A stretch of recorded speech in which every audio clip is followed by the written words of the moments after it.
Il existe une croyance très répandue dans les relations humaines. L'idée que si nos intentions sont bonnes, si nous sommes sincèrement attachés à l'autre et si nous lui voulons du bien, alors la relation devrait naturellement durer. Comme si la sincérité et l'affection constituaient à elles seules les fondations d'un lien solide. Pourtant, l'expérience montre souvent autre chose. Certaines relations se terminent alors que personne n'a cherché à faire du mal. Certaines s'éloignent alors même que l'attachement est toujours présent. Et certaines personnes finissent par se retirer sans colère, sans conflit majeur et parfois même sans avoir cessé d'éprouver de l'affection pour l'autre. Ce phénomène porte rarement un nom. On le confond souvent avec de l'indifférence, de l'évitement ou un manque d'engagement. Mais il existe une autre réalité, le retrait silencieux. Ce moment où une personne comprend progressivement que les bonnes intentions et l'attachement ne suffisent plus à maintenir le lien. Aujourd'hui, dans les élans du cœur, nous parlerons de ce moment où la relation devient un fardeau malgré la sincérité des intentions, où le retrait n'est pas un abandon, mais une lucidité. Je suis Fatem Zahra Alami. J'éclaire ces liens qui meurent à petit feu, à cause d'une simple confusion. Croire que la qualité des intentions suffit à elle seule à définir la qualité de la relation.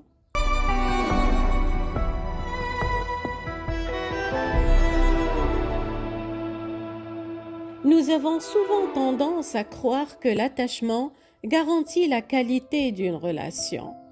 Pourtant, aimer quelqu'un et réussir à construire une relation avec lui sont deux réalités différentes. L'affection nous renseigne sur ce que nous ressentons. La relation, elle, dépend de ce qui se passe concrètement entre deux personnes.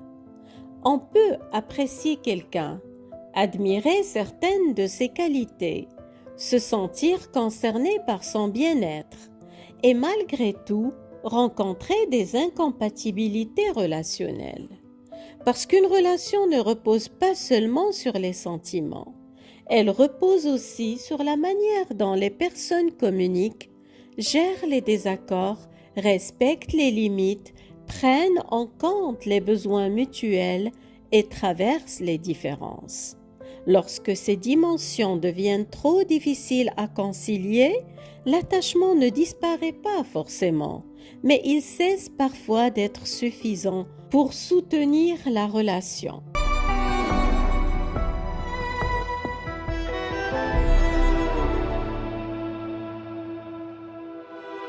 Une autre confusion fréquente consiste à penser qu'une personne bien intentionnée ne peut pas devenir source de souffrance relationnelle. Pourtant, les intentions et les effets ne sont pas la même chose. Il existe une réalité souvent difficile à accepter. Une personne peut être sincèrement attachée à quelqu'un et avoir les meilleures intentions du monde sans pour autant percevoir la blessure qu'elle provoque chez l'autre. Pendant qu'elle pense aimer, soutenir, conseiller ou protéger, l'autre peut vivre de la déception, de l'incompréhension, un sentiment de trahison, de jugement ou de non-reconnaissance. Et parfois, celui qui cause cette souffrance n'en a même pas conscience, non pas par refus de voir, mais parce qu'il lie la relation à travers ses propres intentions plutôt qu'à travers ce qui se passe réellement dans le lien. Certaines personnes pensent sincèrement faire de leur mieux, mais leur manière de fonctionner crée malgré tout de la tension, de l'épuisement ou de l'incompréhension. Elles peuvent monopoliser les échanges en pensant partager, donner des conseils alors que l'autre a besoin d'écoute, franchir des limites en croyant aider, ou imposer leur vision des choses en étant convaincu d'agir pour le bien de la relation ou pour le bien de l'autre. Le problème n'est alors pas la malveillance, mais l'écart entre ce qui est voulu et ce qui est vécu. Dans cette logique, la personne peut ne pas percevoir l'impact réel de certains de ses comportements pourtant vécus comme blessants par l'autre. Le fait d'avoir de bonnes intentions et de tenir à la relation devient alors le critère principal d'évaluation du lien.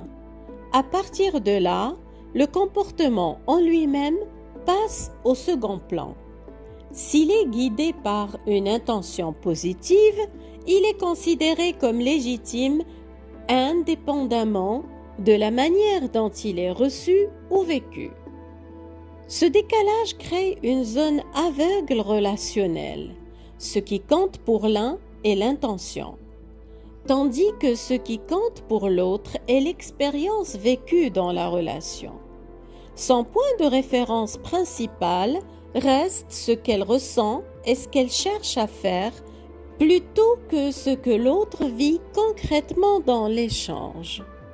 Peu à peu, elle peut alors interpréter les tensions à travers ce filtre. Je tiens à toi, je ne veux pas te perdre, je te respecte, mon intention est bonne. Ces éléments deviennent des preuves tellement suffisantes pour que la relation fonctionne.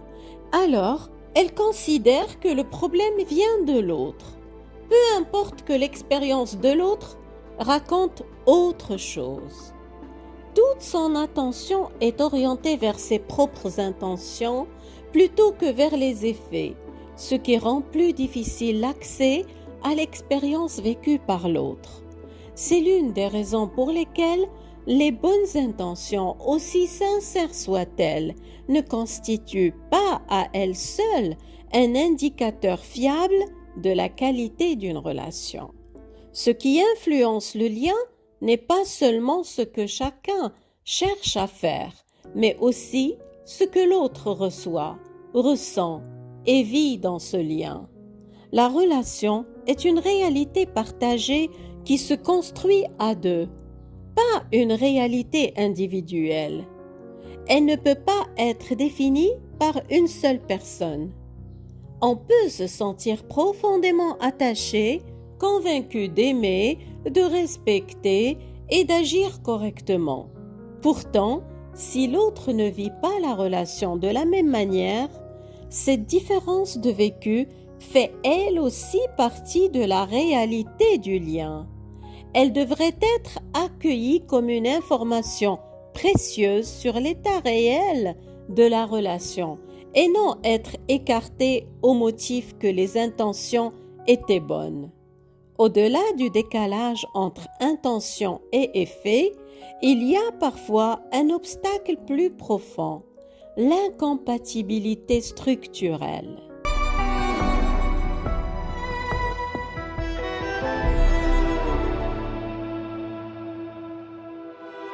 Certaines relations ne s'usent pas à cause d'un événement spectaculaire.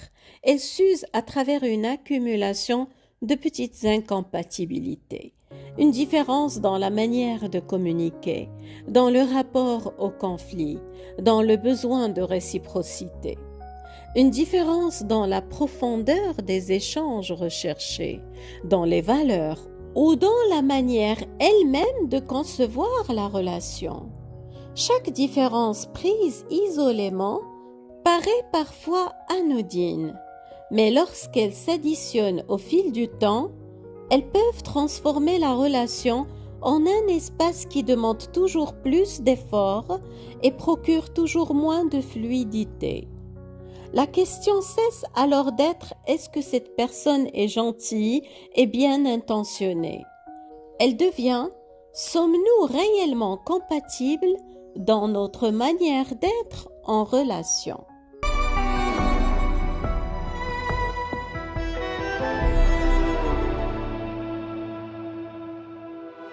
Lorsque la structure même du lien se trouve fragilisée, certaines personnes ne choisissent ni la confrontation ni la rupture brutale.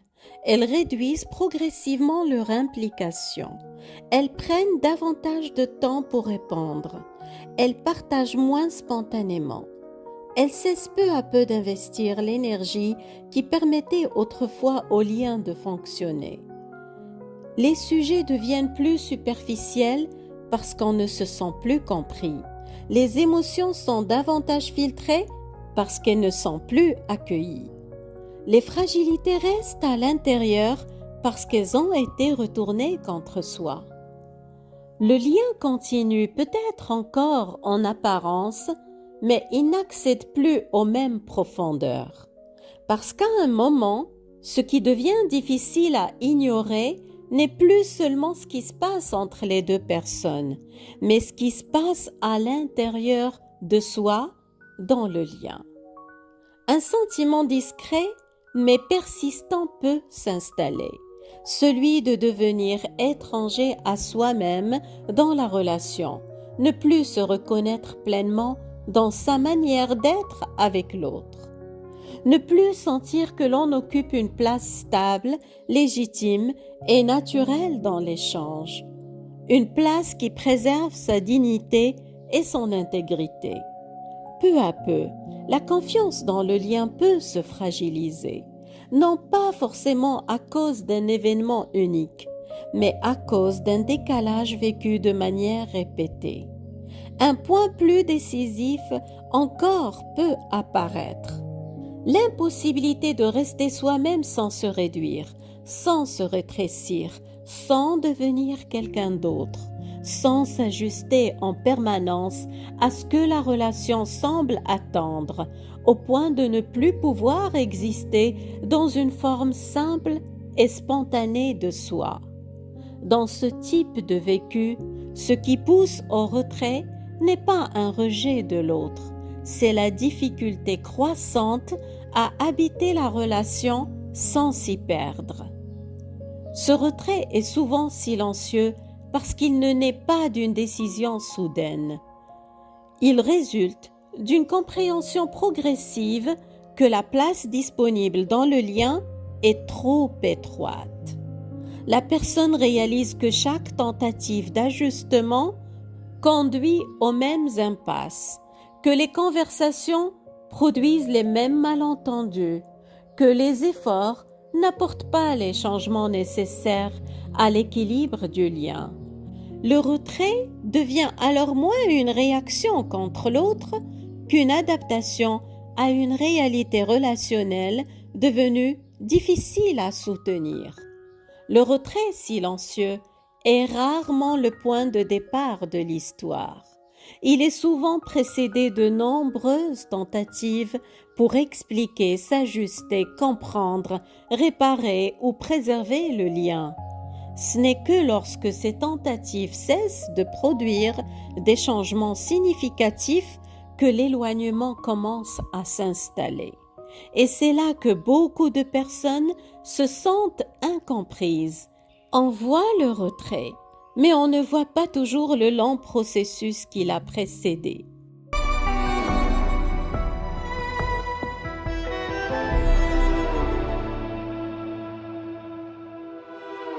C'est probablement l'aspect le plus difficile à accepter.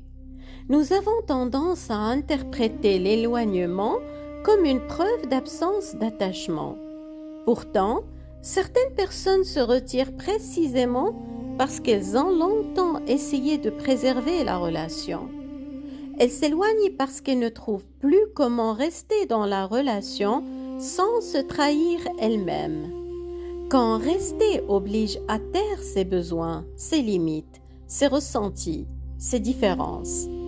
Quand rester oblige à accepter des comportements qui blessent, à s'effacer pour devenir quelqu'un que l'on n'est pas. La question n'est plus est-ce qu'on tient à l'autre, mais peut-on rester dans une relation tout en préservant sa dignité, son intégrité, sa spontanéité, sa liberté d'être, sa sécurité relationnelle ou son équilibre intérieur. Ce qui disparaît n'est pas forcément l'attachement, c'est la possibilité de faire vivre le lien dans des conditions satisfaisantes pour les deux personnes.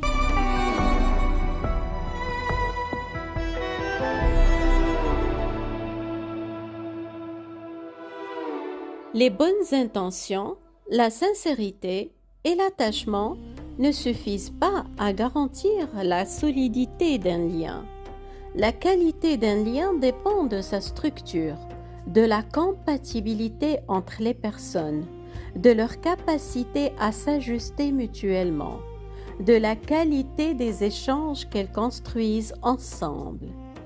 Comprendre cela permet de porter un regard plus nuancé sur certaines fins de relations, car toutes les distances ne naissent pas de la colère. Toutes les ruptures ne naissent pas d'un manque d'affection, et tous les retraits ne sont pas des rejets.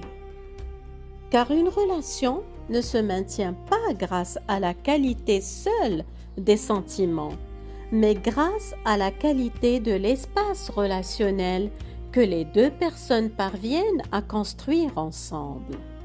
Parfois, le retrait silencieux apparaît simplement lorsque les bonnes intentions ne suffisent plus à maintenir le lien. Prenez bien soin de vous.